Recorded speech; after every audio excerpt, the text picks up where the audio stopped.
5년만 더 살아요. 수술실 앞에서 남편이 제 손을 꼭 잡고 울면서 했던 말이에요.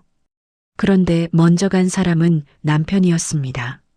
남편이 없어서, 오직 한 사람, 그 사람만 없어서 모든 게 슬펐습니다.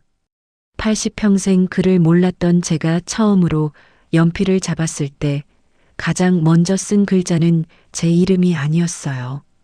김영수, 남편 이름이었습니다. 제 이름보다 남편 이름을 먼저 쓰고 싶었거든요. 하고 싶은 말이 너무 많았어요. 고맙다고, 미안하다고, 사랑한다고. 70년 동안 한 번도 제대로 못했던 그 말들을, 이건 글 한자 모르던 여자가 사랑하는 사람을 잃고 80의 시인이 된 이야기입니다. 안녕하세요. 제 이름은 김순덕입니다. 1945년 해방의 함성이 울려 퍼지던 그해 가을에 제가 태어났어요. 셋째 딸이었죠. 아버지는 저를 처음 안아보고는 한숨만 내쉬셨대요. 아들을 바라셨거든요. 그렇게 저는 환영받지 못한 채 세상에 나왔습니다. 제가 8살이 되던 해였어요. 동네 아이들이 학교 가는 모습을 멍하니 바라보고 있었죠. 깨끗한 흰 저고리에 검정 치마를 입은 여자아이들, 까만 교복을 입은 남자아이들이 책볼을 메고 제잘거리며 지나갔어요. 저도 학교에 가고 싶었습니다. 글자를 배우고 싶었어요. 아버지, 나도 학교 갈래요. 제가 용기를 내어 말했을 때 아버지는 담배 연기를 길게 내뿜으며 말씀하셨어요. 여자가 무슨 글을 배워? 시집이나 잘 가면 그만이지. 오빠 둘은 학교에 다녔어요.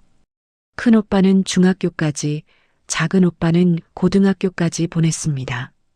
하지만 저랑 언니는 학교 문턱도 밟아보지 못했죠. 그게 그 시절 시골 여자아이들의 운명이었으니까요. 저는 아침부터 저녁까지 집안일을 도왔습니다.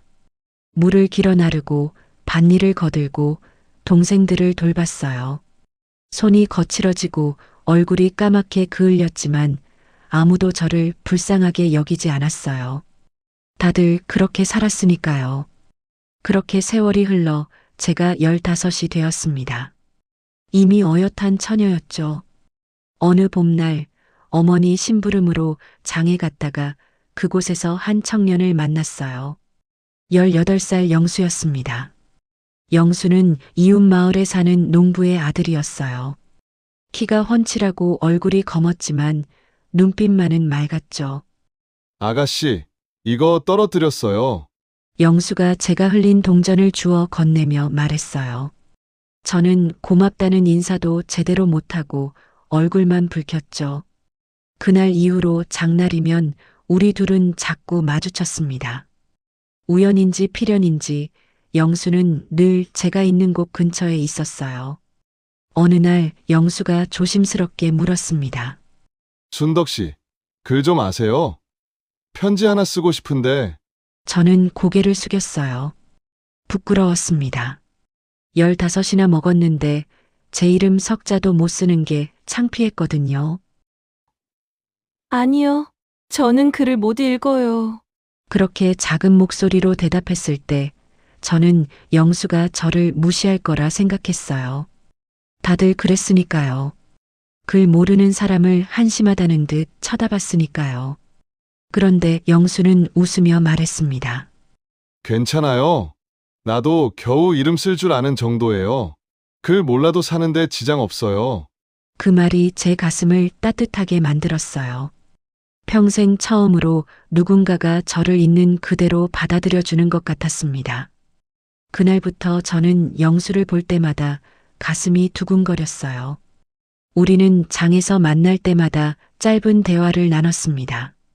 날씨 이야기, 농사 이야기, 별것 아닌 이야기들이었지만 저한테는 그 시간이 세상에서 가장 소중했어요. 영수도 마찬가지였던 것 같아요. 제 수줍은 미소를 보는 게 좋았나 봐요. 몇 달이 지나 영수가 중매쟁이를 통해 정식으로 우리 집에 청혼을 했습니다. 아버지는 영수네 집안 형편을 꼼꼼히 따져봤어요. 가난하긴 했지만 땅은 조금 있고 영수가 성실하다는 소문이 있어서 허락하셨죠. 저는 20살에 영수와 결혼했습니다. 첫날 밤 영수가 제게 말했어요. 순덕 씨, 저는 당신이 글 몰라도 상관없어요. 당신은 마음씨가 곱잖아요. 그거면 됐어요. 저는 그 말을 듣고 눈물이 났어요. 기쁨의 눈물이었습니다. 이 사람과 함께라면 행복할 수 있을 것 같았거든요. 결혼 후 저는 부지런히 살았어요. 시어머니를 모시고 밭일을 하고 살림을 꾸렸습니다. 이듬해 처자들을 낳았고 2년 뒤 둘째 딸, 또 3년 뒤 막내 아들을 낳았어요. 아이 셋을 키우며 저는 하루하루가 전쟁 같았습니다. 아침 일찍 일어나 밥을 짓고 아이들을 먹이고 밭에 나가 일하고 돌아와 또 저녁을 준비하고 잠은 늘 부족했지만 불평하지 않았어요. 모두가 그렇게 살았으니까요. 영수 씨는 농사일에 온 힘을 쏟았습니다. 새벽같이 나가 밤늦게 들어왔어요. 손이 부르트고 허리가 휘어도 묵묵히 일했죠. 가족을 먹여 살려야 했으니까요. 가난했지만 우리는 서로를 의지하며 살았습니다. 아이들이 학교에 들어갈 나이가 되었을 때였어요. 저는 자식들만큼은 글을 가르치고 싶었습니다. 저처럼 글 모르는 서름을 겪게 하고 싶지 않았거든요. 여보, 애들은 꼭 학교에 보내야 해요. 당연하제. 우리는 못 배웠어도 자식들은 배워야제. 남편도 같은 생각이었어요. 그래서 우리는 더 악착같이 일했습니다. 밤늦게까지 품팔이를 하고 농한기에는 도시에 나가 막노동도 했어요. 그렇게 모은 돈으로 아이들을 학교에 보냈죠. 아이들이 학교 숙제로 일기를 쓰고 있을 때 저는 멀찌감치 서 지켜봤습니다. 연필을 쥐고 공책에 글씨를 쓰는 모습이 신기하면서도 부러웠어요. 큰아들이 물었습니다. 엄마, 이거 맞춤법 맞아요? 저는 고개를 돌렸어요. 엄마는 글을 몰라서 아버지한테 물어봐. 그럴 때마다 제 가슴 한구석이 저렸습니다. 자식들에게 공부를 가르쳐 줄 수 없다는 게 미안했어요. 아이들이 학교에서 받아온 가정통신문도 남편에게 읽어달라고 해야 했습니다. 동네 부녀회 같은 데서 서류를 써야 할 때는 늘 손도장을 찍었어요. 빨간 주사 도장을 엄지에 찍어 꾹 누르면 제 이름 대신 동그란 자국만 남았습니다. 나도 언젠가는 내 이름을 내 손으로 써보고 싶은데 저는 가끔 그런 생각을 했어요. 하지만 그건 꿈 같은 이야기였습니다. 벌써 30이 넘었는데 지금 와서 글을 배우다니 말이 안 됐으니까요. 게다가 아침부터 저녁까지 일만 해도 시간이 모자랐습니다. 그렇게 저는 글 모르는 채로 세월을 보냈어요. 40대가 되고 50대가 되고 60대가 되었습니다. 아이들은 모두 장성해서 제 갈 길을 갔어요. 큰아들은 도시에서 회사를 다니고 딸은 이웃 동네로 시집을 갔고 막내 아들은 군대를 다녀와 공장에 취직했습니다. 70이 넘어서도 저는 여전히 글을 몰랐어요. 은행에 가면 직원에게 서류를 써달라고 부탁해야 했고 병원에 가면 접수하는 사람한테 제 이름을 불러줘야 했습니다. 그럴 때마다 창피했어요. 이 나이에 제 이름도 못 쓴다는 게 부끄러웠죠. 하지만 남편만은 그런 저를 한 번도 무시하지 않았습니다. 오히려 은행 갈 때마다 함께 따라가서 서류를 대신 써줬어요. 여보, 아무것도 부끄러워할 거 없어요. 당신은 평생 가족 위해 희생했잖아. 그거면 충분해. 남편의 그 말이 저한테는 큰 위로가 되었습니다. 글은 몰라도 사랑은 알았으니까요. 50년을 함께 살면서 남편과 저는 한 몸처럼 되었어요. 말하지 않아도 서로의 마음을 알았고 아프면 함께 아팠고 기쁘면 함께 웃었습니다. 그렇게 평범하고 행복한 날들이 계속될 줄 알았어요. 하지만 인생은 저한테 또 다른 시련을 준비하고 있었습니다. 제 나이 75이 되던 해 봄이었어요. 그날도 평소처럼 밭일을 하다가 옷을 갈아입는데 오른쪽 가슴에 뭔가 만져졌습니다. 딱딱한 게 느껴졌어요. 처음엔 별거 아니겠지 싶었죠. 나이 먹으면 여기저기 아픈 게 당연하니까요. 그런데 며칠이 지나도 그게 없어지지 않았어요. 오히려 조금씩 커지는 것 같았습니다. 여보, 이거 좀 이상한데? 제가 조심스럽게 말했을 때 남편은 벌떡 일어나 제 손을 잡았어요. 당장 병원 가봅시다. 내일 아침에 큰애한테 전화해서 같이 가요. 다음 날 큰아들이 차를 몰고 와서 우리를 대학병원으로 데려갔습니다. 의사 선생님이 여러 가지 검사를 했어요. 초음파도 하고 조직 검사라는 것도 했습니다. 바늘로 찌르는데 아팠지만 꾹 참았어요. 일주일 후에 결과를 들으러 오라고 했습니다. 그 일주일이 얼마나 길던지 밤마다 잠이 안 왔어요. 혹시 큰 병은 아닐까 그런 생각이 머릿속을 맴돌았습니다. 남편도 마찬가지였던 것 같아요. 밤에 자다가 보면 남편이 제 손을 꼭 쥐고 있었거든요. 일주일 후 우리는 다시 병원에 갔습니다. 진료실 문을 열고 들어갈 때 제 다리가 후들거렸어요. 의사 선생님은 엑스레이 사진을 보여주며 말했습니다. 유방암입니다. 이기 정도로 보입니다. 빨리 수술을 해야 합니다. 암. 그 말을 듣는 순간 머릿속이 하얘졌어요. 암이라는 게 얼마나 무서운 병인지 저도 알았습니다. 동네에서 암 걸려서 돌아가신 분들을 봤거든요. 옆에 앉아있던 남편의 손이 바르르 떨렸어요. 선생님, 우리 마누라 살 수 있습니까? 남편의 목소리가 떨렸습니다. 의사 선생님은 고개를 끄덕였어요. 수술하고 항암 치료 잘 받으시면 충분히 완치 가능합니다. 너무 걱정하지 마세요. 수술 날짜를 잡았습니다. 2주 후였어요. 그 2주 동안 저는 집안일을 정리했습니다.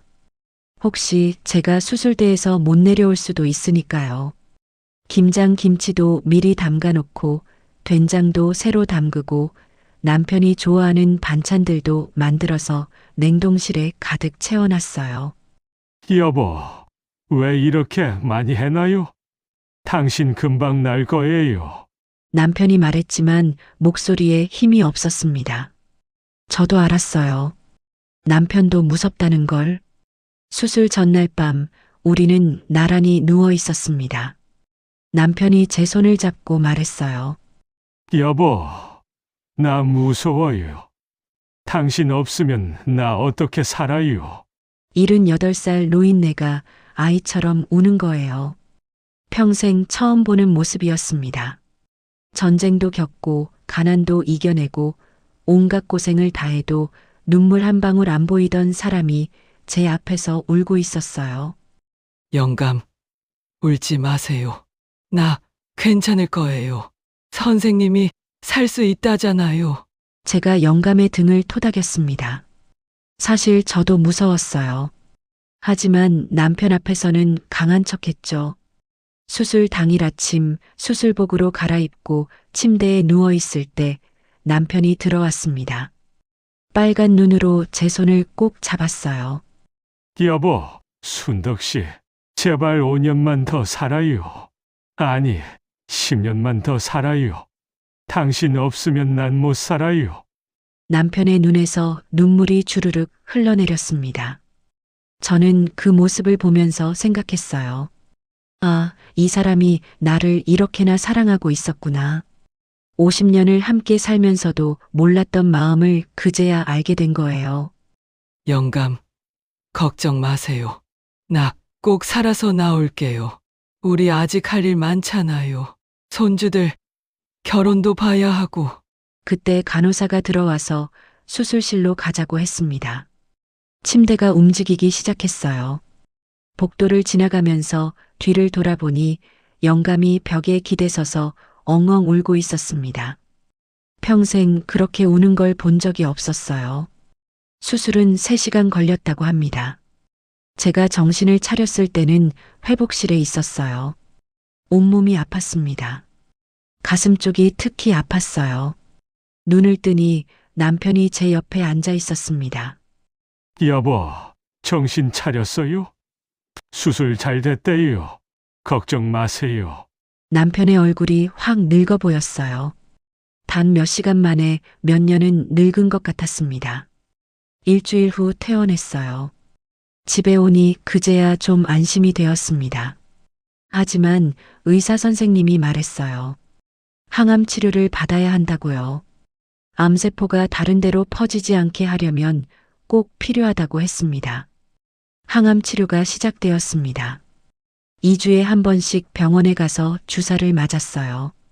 처음 맞고 나서 집에 오니까 속이 메스껍고 토할 것 같았습니다. 밥맛이 뚝 떨어졌어요. 먹어도 다 토해냈습니다. 가장 힘들었던 건 머리카락이 빠지기 시작한 거예요.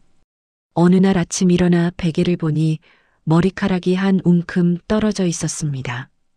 거울을 보니 제 모습이 너무 초라해 보였어요. 머리숱이 확 줄어서 두피가 비쳐 보였습니다. 영감, 나 너무 흉해요. 보기 싫지 않으세요? 제가 울먹이며 말했을 때 영감이 제 손을 꼭 잡았어요. 무슨 소리예요? 당신은 언제나 예뻐요. 머리카락은 다시 나요. 걱정 마세요. 남편은 매일 병원에 저를 데려다 줬습니다. 새벽같이 일어나서 제 아침밥을 챙기고 버스를 2번이나 갈아타고 병원까지 왔어요. 항암 주사 맞는 동안 내내 옆에 앉아서 제 손을 잡아줬습니다. 주사 맞고 나면 기운이 없어서 잘 걷지도 못했는데 남편이 제 팔을 붙들고 천천히 걸어줬어요. 어느 날 항암 치료를 받고 집으로 오는 버스 안에서였어요. 너무 힘들고 지쳐서 눈물이 났습니다. 이게 언제까지 계속될까? 정말 내가 나을 수 있을까? 그런 생각에 눈물이 멈추지 않았어요. 남편이 제 어깨를 꼭 안아줬습니다. 여보, 조금만 참아요. 선생님이 6개월만 하면 된대잖아요. 우리 이것도 이겨내요. 그날 밤 제가 남편에게 말했어요. 영감, 나 한 가지 소원이 있어요. 내가 이 병 이기고 나으면 말이에요. 뭔데요? 말해봐요. 뭐든 다 들어줄게요. 나 한글 배우고 싶어요. 평생 글 모르고 살았잖아요. 당신한테 편지 한번 써보고 싶어요. 고맙다고, 사랑한다고 그렇게 써보고 싶어요. 저는 그 말을 하면서 또 눈물이 났습니다. 영감도 눈시울이 빨개졌어요. 그래요. 꼭 배워요. 나도 그거 받고 싶어요. 당신이 쓴 편지 받고 싶어요. 그러니까 꼭 나아야 돼요. 우리 같이 오래오래 살아요. 100살까지 살아요. 영감이 제 2 손을 꼭 잡고 말했습니다. 그 순간 저는 결심했어요. 꼭 이겨내야겠다고, 꼭 살아야겠다고. 항암 치료 6개월이 정말 힘들었습니다. 토하고, 머리 빠지고, 온몸이 아프고, 손발이 저리고, 하루하루가 고통이었어요. 하지만 남편이 있어서 견딜 수 있었습니다. 남편은 제가 토하면 등을 쓸어주고, 제가 아프다고 하면 밤새 잠도 안 자고 손발을 주물러 줬어요. 밥맛이 없다고 하면 제가 좋아하는 반찬을 만들려고 이것저것 해보고요. 마침내 6개월의 항암 치료가 끝났습니다. 그리고 3개월 후 정밀 검사를 받았어요. 의사 선생님이 웃으며 말했습니다. 완치 판정입니다. 암세포가 보이지 않습니다. 축하드립니다. 그 말을 듣는 순간 저와 남편은 서로를 껴안고 울었어요. 진료실에서 노부부가 엉엉 울고 있으니 의사 선생님도 옆에서 같이 눈물을 닦더라고요. 집으로 돌아오는 길에 남편이 말했습니다. 여보, 이제 우리 하고 싶은 거 다 하고 살아요. 그동안 못 해본 것도 하고요. 그래요, 영감. 나 경로당 가서 노래도 배우고 춤도 배울 거예요. 완치 판정을 받고 나서 저희 부부는 새로운 삶을 시작했어요. 동네 경로당에 나가기 시작했습니다. 거기서 노래교실도 하고 건강체조도 배웠어요. 처음엔 쑥스러웠는데 하다 보니 재미있었습니다. 특히 남편과 함께 트로트 춤을 배우는 게 좋았어요. 70이 넘어서 처음 남편 손잡고 춤춰봤습니다. 남편도 처음엔 어색해하더니 나중엔 신나게 춤추더라고요. 경로당 사람들이 우리 부부 보고 금슬 좋다고 부러워했어요. 그렇게 우리는 다시 행복한 날들을 보냈습니다. 병을 이겨낸 뒤의 일상이 더 소중하게 느껴졌어요. 아침에 눈 뜨는 것도, 밥 먹는 것도, 영감과 산책하는 것도 모든 게 감사했습니다. 하지만 행복은 오래가지 않았어요. 운명은 저희에게 더 큰 시련을 준비하고 있었습니다. 완치 판정을 받고 2년이 흘렀습니다. 저희 부부는 그 어느 때보다 행복했어요. 아침마다 같이 산책을 하고 경로당에서 노래도 부르고 손주들 보러 가는 재미로 살았습니다. 남편은 건강했어요. 어디 하나 아픈 데 없이 팔팔했죠. 오히려 저보다 더 건강해 보였습니다. 그날도 평범한 하루였어요. 2023년 가을 10월의 어느 아침이었습니다. 남편이 새벽같이 일어나서 마당 청소를 하고 있었어요. 저는 부엌에서 아침 준비를 하고 있었죠. 된장찌개 끓는 냄새가 집 안 가득했습니다. 여보, 밥 다 됐어요. 들어와서 씻으세요. 제가 밖으로 소리쳤을 때 대답이 없었어요. 이상하다 싶어서 마당으로 나갔습니다. 남편이 마당 한쪽에 쓰러져 있었어요. 영감, 영감아. 제가 소리치며 달려갔습니다. 남편은 눈을 감은 채 꼼짝도 하지 않았어요. 얼굴이 새하얗게 질려 있었습니다. 손을 잡아보니 축 늘어졌어요. 저는 정신없이 119를 불렀습니다. 손이 떨려서 전화기를 제대로 누르지도 못했어요. 여기 사람이 쓰러졌어요. 빨리 좀 와주세요. 구급차가 올 때까지 저는 남편을 흔들며 소리쳤습니다. 여보, 정신 차리세요. 눈 좀 떠보세요. 제발 눈 좀 떠요. 하지만 영감은 눈을 뜨지 않았어요. 입에서 침만 흘러나왔습니다. 구급대원들이 와서 남편을 들것에 실었어요. 저도 구급차에 같이 탔습니다. 할머니, 남편분이 뇌출혈로 보입니다. 빨리 병원 가야 해요. 구급대원이 말했습니다. 뇌출혈? 그게 뭔지 잘 모르겠지만 심각한 거라는 건 알았어요. 저는 영감의 손을 꼭 잡았습니다. 여보, 괜찮을 거예요. 병원 가면 나을 거예요. 조금만 참으세요. 병원 응급실에 도착했어요. 의사들이 남편을 데리고 어디론가 갔습니다. 저는 응급실 밖에서 멍하니 서 있었어요. 아들한테 전화를 했습니다. 애야, 내 아버지가 쓰러졌어. 빨리 좀 와라. 목소리가 떨렸습니다. 1시간쯤 지나서 큰아들이 헐레벌떡 뛰어왔어요. 딸도 왔고 막내 아들도 왔습니다. 엄마, 아버지 어떻게 됐어요? 모르겠다. 의사 선생님이 아직 아무 말도 안 해. 우리는 응급실 밖 의자에 앉아서 기다렸습니다. 얼마나 지났을까요? 의사 선생님이 나왔어요. 표정이 어두웠습니다. 뇌출혈이 심합니다. 지금 수술을 하고 있는데 상태가 좋지 않습니다. 각오를 하셔야 할 것 같습니다. 각오? 그게 무슨 뜻인지 저는 알았어요. 다리에 힘이 풀렸습니다. 큰아들이 저를 붙들어 줬어요. 선생님, 우리 아버지 살 수 있죠? 제발 살려주세요. 아들이 의사한테 애원했습니다. 의사는 고개를 저었어요. 최선을 다하겠습니다. 그 말만 남기고 의사는 다시 안으로 들어갔습니다. 저는 그 자리에 주저앉고 말았어요. 여보, 여보, 영감아. 그것밖에 말이 안 나왔습니다. 자식들이 저를 일으켜 세웠어요. 수술은 5시간이나 걸렸습니다. 수술이 끝나고 남편은 중환자실로 옮겨졌어요. 저는 중환자실 유리창 너머로 남편을 봤습니다. 온몸에 줄이 연결되어 있었어요. 기계 소리만 삐삐 울리고 있었습니다. 면회는 하루에 한 번, 10분만 가능합니다. 간호사가 말했습니다. 저는 면회 시간이 되자마자 들어갔어요. 남편 곁에 앉아서 손을 잡았습니다. 영감, 저예요. 정신 차리세요.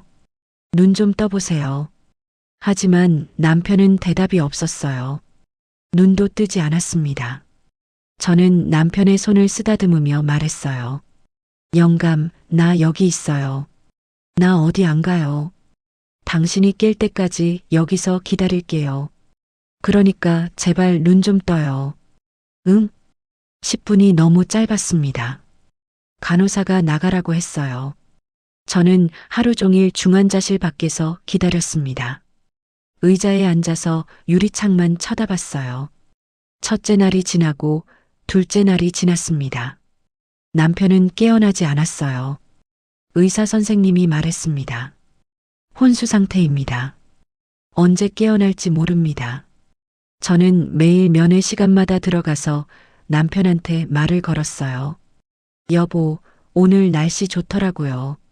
당신이 좋아하는 가을이에요. 하늘도 맑고 바람도 시원해요. 우리 빨리 나가서 산책해요. 응? 영감, 오늘 큰애가 왔어요. 당신 보고 싶어서 울더라고요. 애들이 다 걱정해요. 그러니까 빨리 일어나야죠. 영감, 나 배고파요. 당신이 해주는 라면 먹고 싶어요. 당신이 끓여주는 라면이 제일 맛있잖아요. 응? 빨리 일어나서 나한테 라면 끓여주세요. 하지만 남편은 끝내 눈을 뜨지 않았습니다. 셋째 날 새벽이었어요. 병원에서 전화가 왔습니다. 보호자분, 빨리 오세요. 환자분 상태가 나빠지고 있습니다. 저는 택시를 타고 병원으로 달려갔어요. 아이들한테도 전화했습니다. 중환자실에 도착했을 때 의사들이 남편을 둘러싸고 있었어요. 기계에서 긴 소리가 났습니다. B- 하는 소리. 심폐소생술 시작합니다. 의사들이 남편의 가슴을 눌렀어요. 한참을 그렇게 하더니 멈췄습니다. 시계를 봤어요. 2023년 10월 15일 새벽 4시 23분. 사망 확인합니다. 그 순간 제 앞이 캄캄해졌습니다. 안 돼. 안 돼. 제가 중환자실 안으로 뛰어들어가려고 했어요. 간호사들이 저를 막았습니다. 할머니, 진정하세요. 나요. 내가 들어가야 해. 영감아, 영감아. 저는 소리를 지르며 울었습니다. 아들들이 와서 저를 붙들었어요. 저는 아들들 품에서 기운이 빠져 주저앉았습니다. 여보, 약속 어긴 사람이 당신이잖아요. 나보다 5년 더 살라며. 나보다 먼저 가면 어떡해요. 남편의 몸은 아직 따뜻했습니다. 저는 남편의 손을 잡고 울었어요. 영감, 나 한글 배워서 편지 쓰려고 했는데 당신 기다리라니까. 왜 이렇게 빨리 가요? 장례식장이 차려졌습니다. 영정 사진 속에서 남편이 웃고 있었어요. 작년 손주 돌잔치 때 찍은 사진이었습니다. 저는 그 사진을 보면서 또 눈물이 났어요. 영감, 거기 춥지 않아요? 배고프지 않으세요? 내가 당신 좋아하는 거 다 차려줄게요. 조금만 기다리세요. 사람들이 조문을 왔습니다. 동네 사람들, 친척들, 경로당 친구들, 다들 위로의 말을 했어요. 하지만 저는 아무 말도 들리지 않았습니다. 남편 생각밖에 안 났어요. 사흘 동안 장례를 치렀습니다. 마지막 날 남편을 산으로 모셨어요. 관이 땅속으로 들어갈 때 저는 그 자리에 엎드렸습니다. 여보, 여기 있을게요. 나도 데려가세요. 아들들이 저를 일으켰어요. 집으로 돌아왔습니다. 빈집이었어요. 당신이 없는 집. 당신 신발이 현관에 그대로 있었습니다. 당신 옷이 옷장에 걸려 있었어요. 당신 냄새가 집 안가득했습니다. 저는 옷장을 열고 남편 옷을 꺼내서 얼굴에 묻었어요. 여보, 영감. 눈물이 멈추지 않았습니다. 밤이 되면 더 힘들었어요. 50년 넘게 옆자리에 남편이 있었는데 이제 그 자리가 비어 있었습니다. 저는 남편 베개를 안고 잤어요. 당신 냄새가 조금이라도 느껴지는 것 같았거든요. 아침이 오면 더 슬펐습니다. 습관적으로 밥을 2그릇 차렸어요. 국도 2그릇 떴습니다. 그러다가 당신이 없다는 걸 깨달았어요. 밥 한 그릇을 다시 덜어냈습니다. 그럴 때마다 눈물이 났어요. 큰아들이 매일 전화했습니다. 엄마, 밥은 드세요? 응, 먹는다. 거짓말이었어요. 밥맛이 없었습니다. 먹어도 넘어가지 않았어요. 한 달 만에 몸무게가 10kg나 빠졌습니다. 며느리가 찾아왔어요. 반찬을 한 보따리 가져왔습니다. 어머니, 드셔야죠. 아버지가 하늘에서 걱정하세요. 그래, 알았다. 고맙다. 며느리가 가고 나서 저는 냉장고에 반찬을 넣었어요. 하지만 먹지 않았습니다. 먹을 기운이 없었어요. 밤마다 잠이 안 왔습니다. 잠들어도 남편 꿈을 꿨어요. 꿈에서 남편은 늘 멀쩡했습니다. 제 손을 잡고 웃었어요. 여보, 나 여기 있어요. 걱정 마세요. 꿈에서 깨면 옆자리가 비어 있었습니다. 그게 현실이라는 게 너무 슬펐어요. 저는 베개에 얼굴을 묻고 울었습니다. 동네 사람들이 저한테 말했어요. 순떡이 언니, 이제 그만 우셔야지. 돌아가신 분도 편히 못 가세요. 언니, 정신 차려요. 자식들도 있잖아요. 다들 위로의 말이었어요. 하지만 저한테는 아무 소용 없었습니다. 남편 없이는 하루도 살 수 없을 것 같았어요. 경로당 친구들이 나오라고 했습니다. 나가서 사람들 만나고 노래도 부르면 좋아질 거라고요. 저는 고개를 저었어요. 아니야. 나는 안 나가. 영감 없이 어떻게 나가. 영감과 함께 배우던 노래, 영감과 함께 추던 춤. 그걸 혼자 어떻게 하겠어요. 저는 집에만 있었습니다. 3개월이 지났습니다. 저는 점점 말라갔어요. 밥도 안 먹고 잠도 안 자고 그냥 멍하니 앉아만 있었습니다. 큰아들이 걱정이 되었는지 자주 왔어요. 엄마, 이러시면 안 돼요. 엄마까지 쓰러지면 어떡해요. 괜찮아. 나 괜찮다. 하지만 괜찮지 않았어요. 하나도 괜찮지 않았습니다. 남편이 없는 세상은 너무 외로웠어요. 아침에 일어나는 것도, 밥 먹는 것도, 숨 쉬는 것도 다 힘들었습니다. 어느 날 며느리가 또 찾아왔어요. 이번엔 뭔가 종이를 들고 왔습니다. 어머니, 이거 한번 보세요. 노인학교에서 한글 교실한대요. 어머니 전에 한글 배우고 싶다고 하셨잖아요. 저는 고개를 저었습니다. 이제 그런 거 필요 없어. 영감도 없는데 누구한테 편지를 써. 어머니, 아버지한테 편지 쓰세요. 아버지 보고 싶을 때마다 편지 쓰시면 좋잖아요. 며느리의 말에 저는 잠깐 멈칫했습니다. 영감한테 편지를. 그 생각을 하니 뭔가 가슴이 뛰는 것 같았어요. 하지만 이내 고개를 저었습니다. 이 나이에 무슨 공부야. 늙어서 글을 배우는 사람이 어디 있어. 며느리는 종이를 탁자에 놓고 갔습니다. 저는 그 종이를 하루 종일 쳐다봤어요. 노인학교 한글교실 안내문이었습니다. 그 종이를 하루, 이틀, 사흘을 쳐다봤습니다. 노인학교 한글교실. 매주 화요일과 목요일 오전 10시. 무료 수업이래요. 저는 그 종이를 만지작거렸어요. 남편한테 편지를 쓴다. 그 생각만 하면 가슴이 먹먹해졌습니다. 일주일이 지났어요. 며느리가 또 전화를 했습니다. 어머니, 노인학교 등록 이번 주까지래요. 한번 가보시는 게 어때요? 저는 한참을 망설였어요. 80살에 무슨 공부냐고 사람들이 비웃지 않을까? 그런 생각이 들었습니다. 하지만 다른 한편으로는 남편한테 하고 싶은 말이 너무 많았어요. 고맙다는 말, 미안하다는 말, 사랑한다는 말. 평생 쑥스러워서 한 번도 제대로 못한 말들.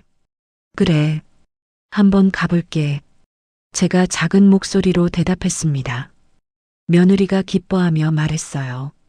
어머니, 내일 제가 모시러 갈게요.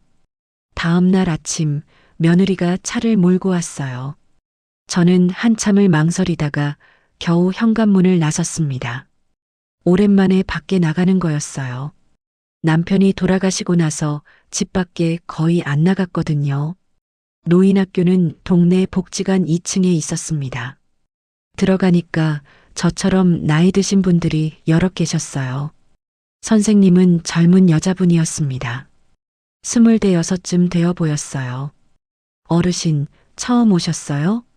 이름이 어떻게 되세요? 김순덕입니다.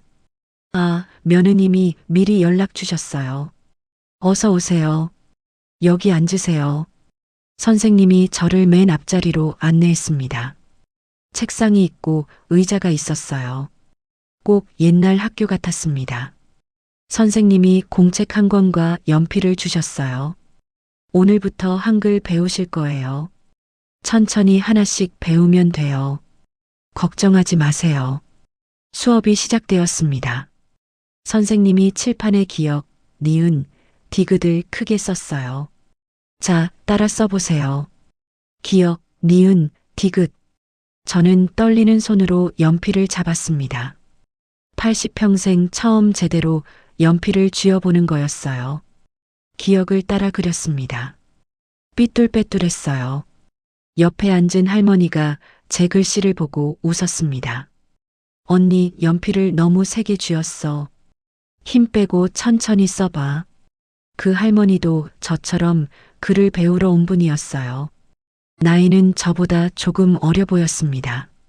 저는 다시 기억을 썼어요. 이번엔 조금 나아졌습니다. 첫 수업은 1시간 반이었어요. 기역, 니은, 디귿, 리을, 미음까지 배웠습니다.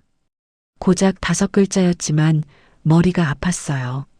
집에 돌아와서 공책을 펼쳐놓고 혼자 연습했습니다. 기역, 니은, 디귿, 리을, 미음. 중얼거리면서 썼어요. 남편 영정 사진을 보며 말했습니다. 영감, 나 글자 배우고 있어요. 당신한테 편지 쓸 거예요. 조금만 기다리세요. 그날 밤 꿈에 남편이 나왔어요. 남편이 웃으며 말했습니다. 여보, 잘하고 있어요. 나 편지 받고 싶어요. 꿈에서 깨어나니 베개가 젖어 있었습니다. 자면서 운 모양이에요. 다음 수업날 저는 일찍 노인학교에 갔습니다. 선생님이 놀라며 말했어요. 순떡 할머니, 오늘 일찍 오셨네요? 네, 집에서 혼자 연습했는데 맞는지 확인하고 싶어서요. 선생님이 제 공책을 봤습니다. 공책이 글씨로 빼곡했어요. 할머니, 정말 열심히 하셨네요. 대단하세요. 선생님이 칭찬해 주니 기분이 좋았습니다. 그날은 모음을 배웠어요. 아, 어, 오, 우, 으, 이. 자음과 모음을 합치면 글자가 된다고 했습니다.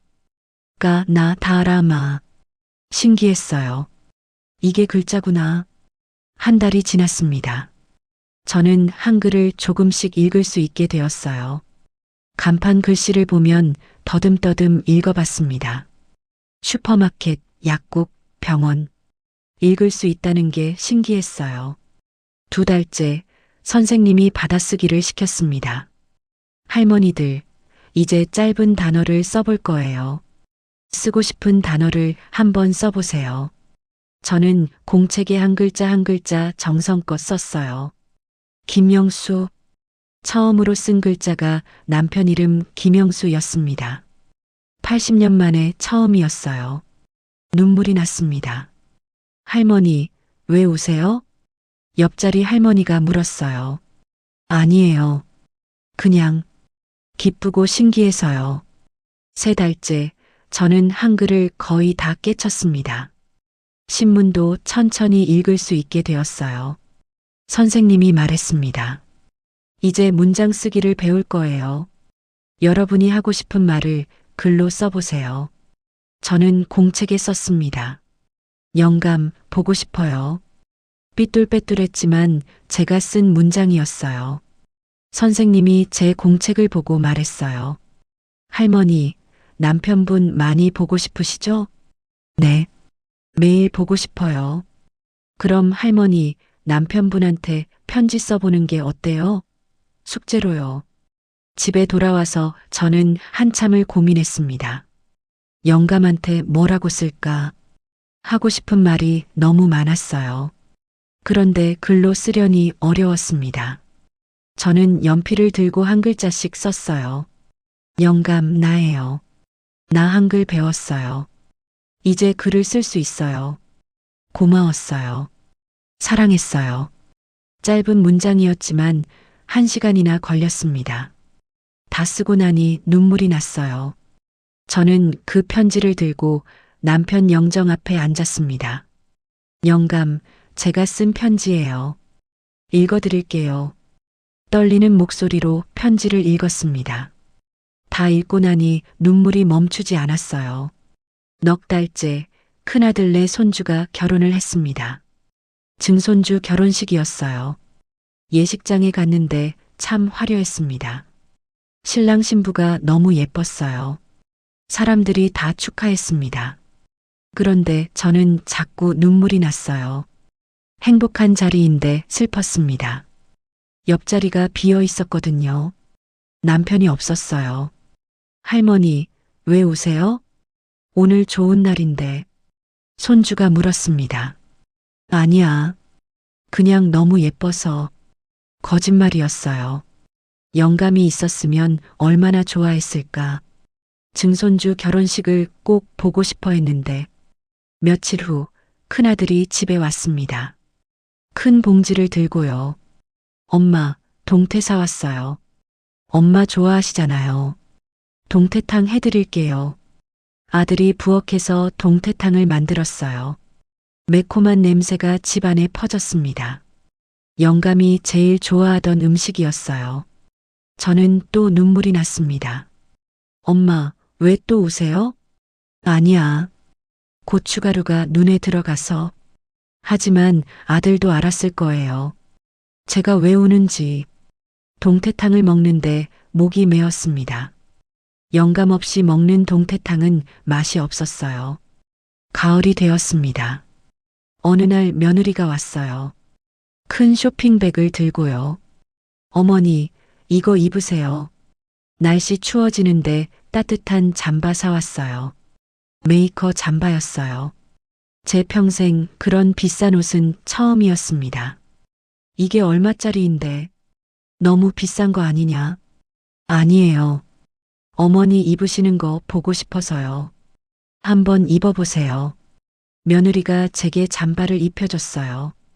거울을 보니 제가 아닌 것 같았습니다. 며느리가 웃으며 말했어요.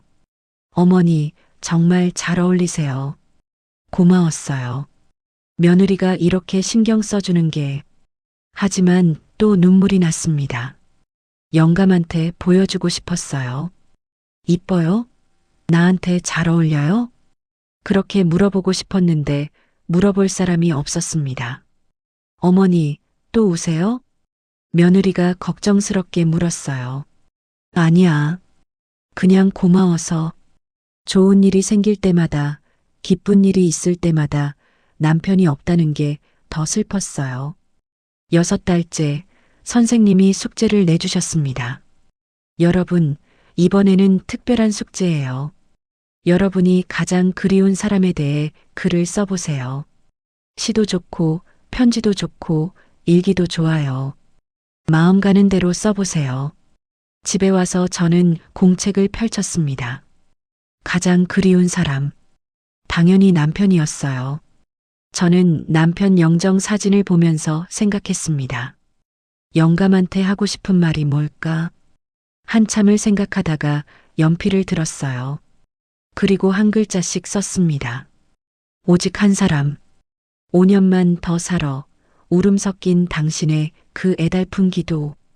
나는 살아냈는데 당신은 왜 먼저 하늘로 가셨나요?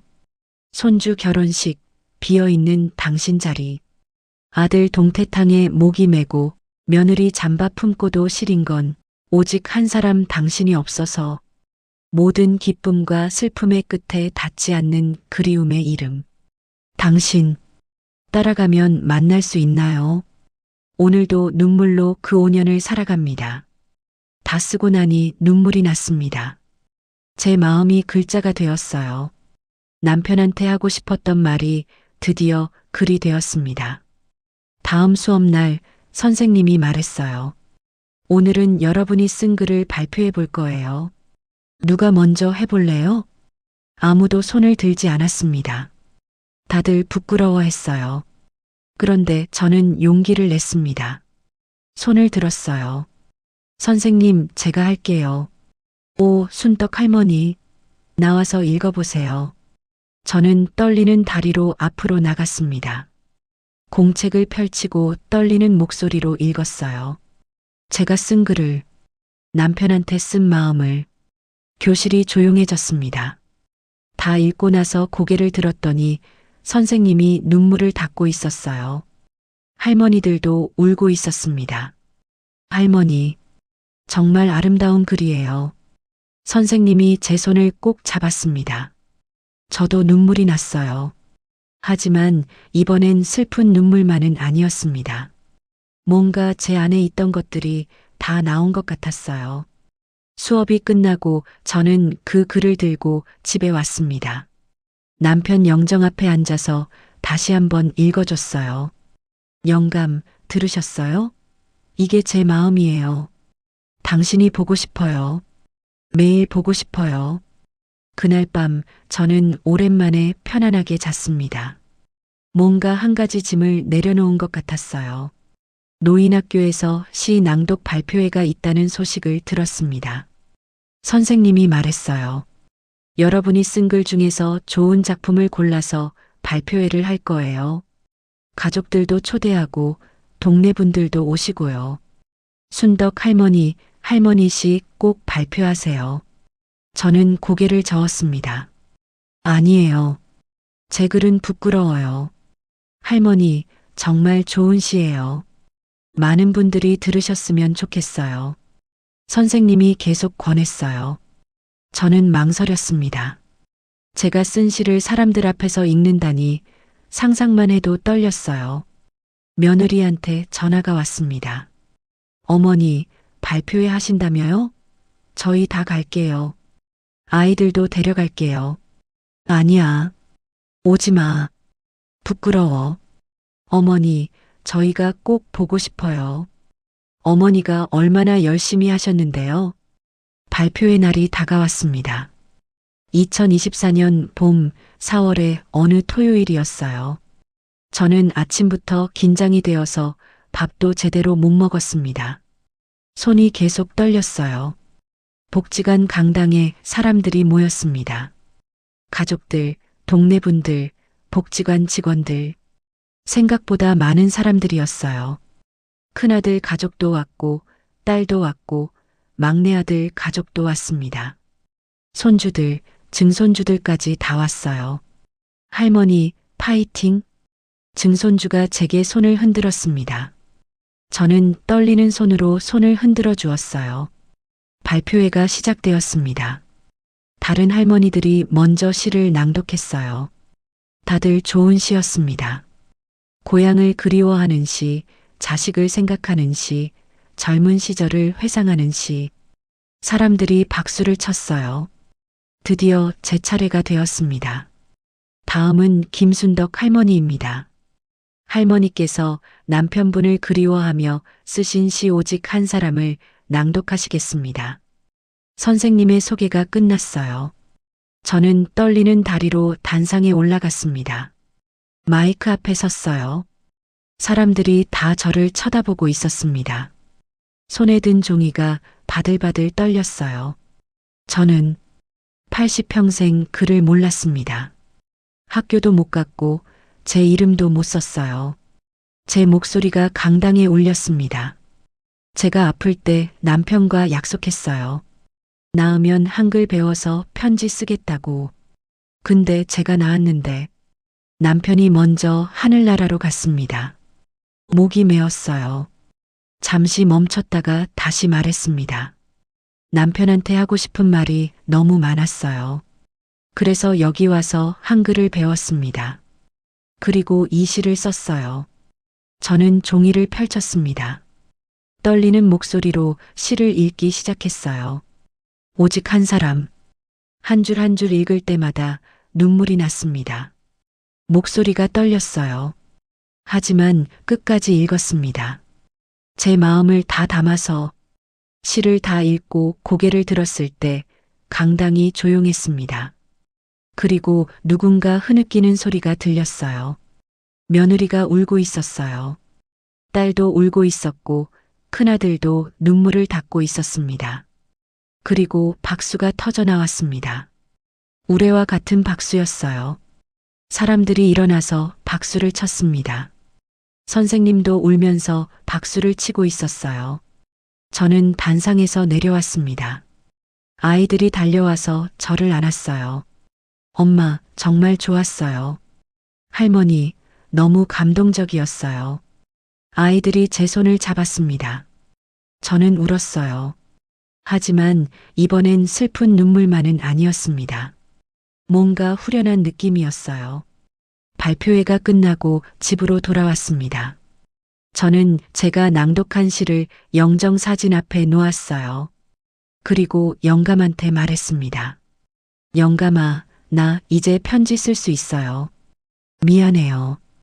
약속한 편지는 이제야 쓰게 됐네요. 근데 말이야. 선생님이 그러시더라고요. 이게 편지보다 더 좋은 거래요. 시래요. 저는 남편 사진을 쓰다듬었습니다. 영감, 난 잘 모르겠어요. 그냥 당신한테 하고 싶은 말을 썼을 뿐인데 사람들이 감동했대요. 울었대요. 영감아, 나 5년 더 살 거예요. 아니, 10년 더 살 거예요. 그래서 당신 이야기 더 많이 쓸 거예요. 사랑한다는 말 70년 동안 쑥스러워서 한 번도 못했잖아요. 이제 매일 쓸게요. 그날 밤 저는 새 공책을 펼쳤습니다. 그리고 첫 장에 썼어요. 영감에게 첫 번째 편지. 일주일 후 선생님한테 전화가 왔습니다. 할머니, 좋은 소식이 있어요. 할머니 씨가 지역 노인문학상 공모전에 당선됐어요. 네? 뭐라고요? 저는 믿을 수가 없었어요. 할머니 씨가 대상을 받으셨어요. 상금도 있고 시집도 낼 수 있대요. 대상? 제가 쓴 시가 상을 받았다니. 80평생 상이라는 걸 받아본 적이 없는데. 선생님, 정말요? 제가요? 네, 할머니. 심사위원들이 정말 감동받았대요. 진솔하고 아름다운 시라고요. 전화를 끊고 저는 영정 사진을 봤습니다. 영감 들었어요?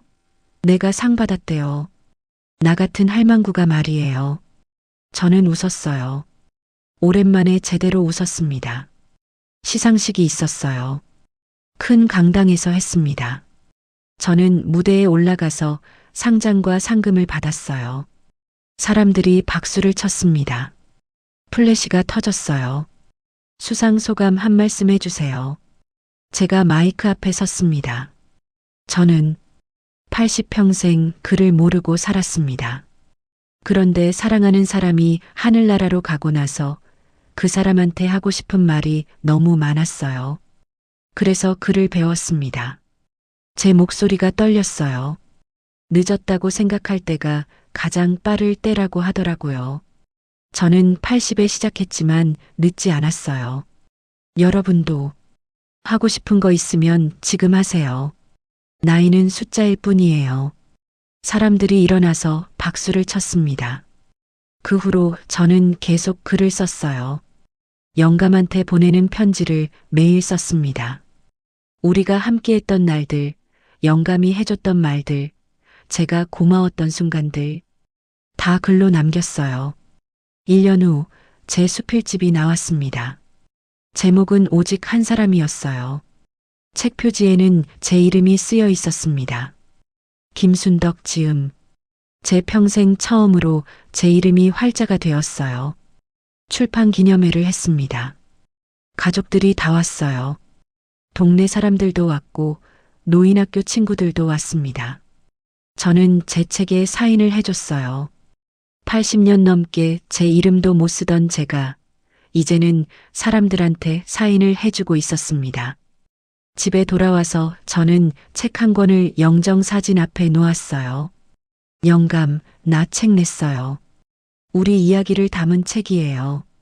평생 한도 많이 맺히고 슬픈 일도 많았지만 영감이 있어서 행복했어요. 저는 책을 펼쳐서 시를 읽어줬습니다. 제가 쓴 시, 남편에게 바치는 시. 영감, 들리세요? 나 이제 매일 당신한테 글 쓸 거예요. 그러니까 거기서 기다리세요. 나 조금만 더 있다가 갈게요. 할 일이 아직 많거든요. 밖에서 봄바람이 불어왔습니다. 창문으로 벚꽃잎이 날아왔어요. 저는 그 꽃잎을 보며 생각했습니다. 남편이 보내준 봄이구나. 지금도 저는 글을 씁니다. 노인학교에서 다른 할머니, 할아버지들한테 한글을 가르쳐 주기도 해요. 그분들도 저처럼 평생 글을 모르고 사신 분들이에요. 순덕이 선생님, 저도 할 수 있을까요? 그럼요. 저도 했는걸요. 나이는 상관없어요. 시작하면 돼요. 저는 그분들을 보면 옛날 제 모습이 보입니다. 처음 연필 잡던 그 떨림, 첫 글자 쓰던 그 설렘. 다 기억나요. 어느 날 한 할머니가 제게 물었습니다. 선생님, 남편분 많이 보고 싶으시죠? 네, 매일 보고 싶어요. 그런데 어떻게 그렇게 밝게 사세요? 저는 잠깐 생각하다가 대답했어요. 영감이 하늘에서 저보고 있거든요. 제가 슬프게 살면 영감이 걱정할 것 같아요. 그래서 열심히 살려고요. 영감 목까지. 그날 집에 와서 저는 또 편지를 썼습니다. 영감에게 365번째 편지. 여보, 오늘도 당신 생각 많이 했어요. 경로당 가는 길에 당신이 좋아하던 개나리꽃이 피었더라고요. 당신이랑 같이 보면 좋았을 텐데. 내년 봄에도 볼게요. 그 다음 봄에도 볼게요. 당신 만날 때까지 계속 볼게요. 사랑해요, 영감. 편지를 다 쓰고 저는 창밖을 봤습니다. 별이 반짝이고 있었어요. 저 별 중에 하나가 여보일까? 저는 그렇게 믿기로 했습니다. 오직 한 사람, 평생을 함께한 그 사람. 이제는 없지만 제 마음속에 영원히 살아있는 그 사람. 저는 오늘도 당신을 위해 삽니다. 그리고 내일도 모레도 계속 살 겁니다. 당신이 하늘에서 웃으며 볼 수 있도록. 80에 시작한 제 인생의 새로운 장. 늦었다고 생각했지만 지금이 가장 빠른 때였어요. 글을 몰라도 사랑은 알았습니다. 하지만 이제는 글로도 사랑을 표현할 수 있게 되었어요. 오직 한 사람을 위한 제 인생의 가장 아름다운 글들.